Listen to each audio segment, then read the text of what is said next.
1943. Defeat at Stalingrad, bombing raids on the Reich, burning cities.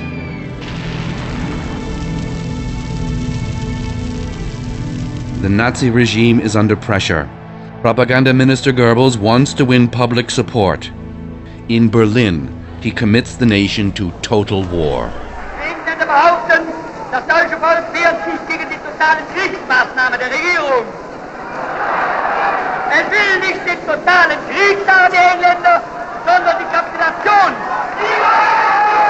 Mittlerweile war aber eben auch in der Zuhörerschaft das so geschürt. The audience was stirred up about innocent women and children and violating the public and carpeting our German homeland with bombs.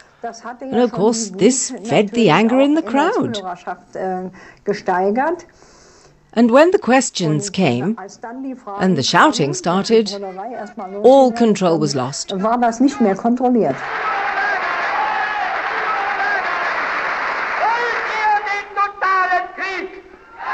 Goebbels' deceitful presentation fulfills its purpose.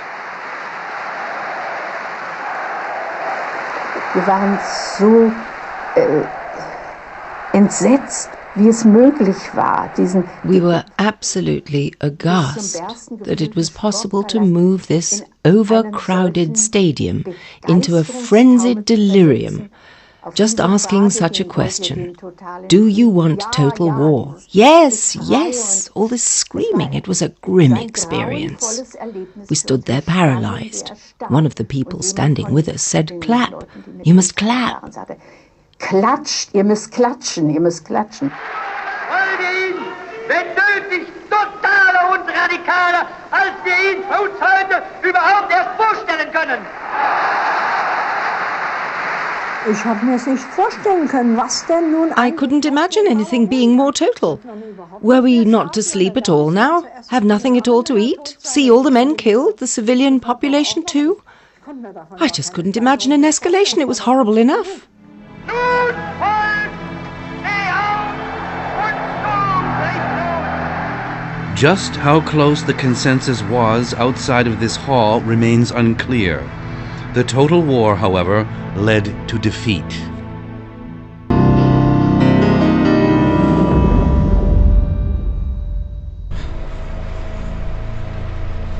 The bad news never ends.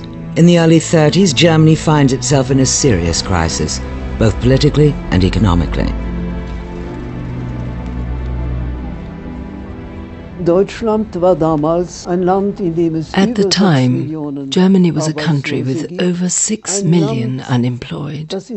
It was a country that had no confidence in its government. A sloppy government, to put it mildly.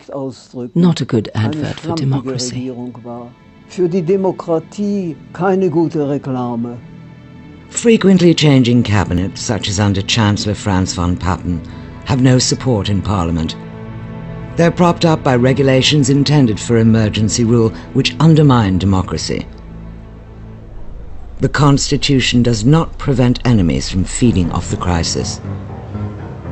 In the battles for the frequent elections, the left and right-wing parties are most effective in playing to the crowd, using strong slogans and open violence.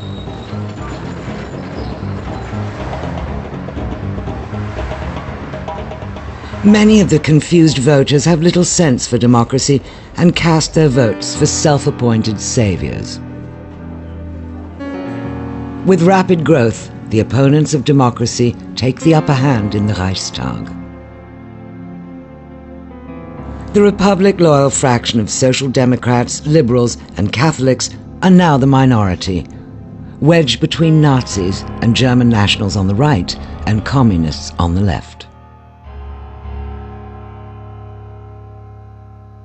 We thought that in the decisive moment, so much of the parties from the centre would remain that they could counter this development. It was a great illusionary deception. With Parliament blocking itself, the state is increasingly steered by the aging World War I General Paul von Hindenburg. The Weimar Constitution gives the president far-reaching powers. Democrats also support Hindenburg's election. He was the lesser evil for the left. In the conservative old Hindenburg, one saw an opponent of Hitler supported by the army. But this was a huge fallacy. Unser Reichspräsident, Generalfeldmarschall von Hindenburg, hoch! Shortly afterwards, the Conservative president would surrender the Republic to the very man he was supposed to impede, Hitler. On April 18, 1945, as the Allies entered Bologna, Mussolini fled towards Milan. He knew if he stayed where he was, he would be captured by the Allies or assassinated by the partisans. He headed north and joined a caravan of German soldiers, hoping to get through partisan lines into Austria. He tried to hide in one of the trucks, but he was found by communist partisans. On the 28th of April, 1945, the 61-year-old Mussolini was shot, along with his mistress and later 3 of his die-hard fascist followers. Their bodies were taken to Milan. The scene there was a grisly one, unforgettable to anyone who witnessed it. An Italian chambermaid came in and made a sign to me, Duce, Duce, Duce. So I got up in a great hurry and down we went, and there were thousands and thousands of people. The figures were dangling from the rusty beam of a gas station. This very old man said to me, look at them now. Just look at them now. Later that day, the spectacle grew even more grotesque. The bodies were dragged through the streets, spat on and kicked. It was just 24 hours later, as the Allied forces encircled Berlin, that Hitler committed suicide. This was the end of a terrible, terrible war. And the perpetrators were dead, they were strung up. The Allies had won. Mussolini had drawn the Italian people into a war they didn't want, sending tens of thousands of soldiers off to their death. Now the ravaged country was left to ponder all of his hollow promises. Poor Mussolini. He's a rather pathetic figure, more than anything. The romance between Mussolini and Italy lasted 10 years. Then it was a disaster, because absolute power distorts the human mind.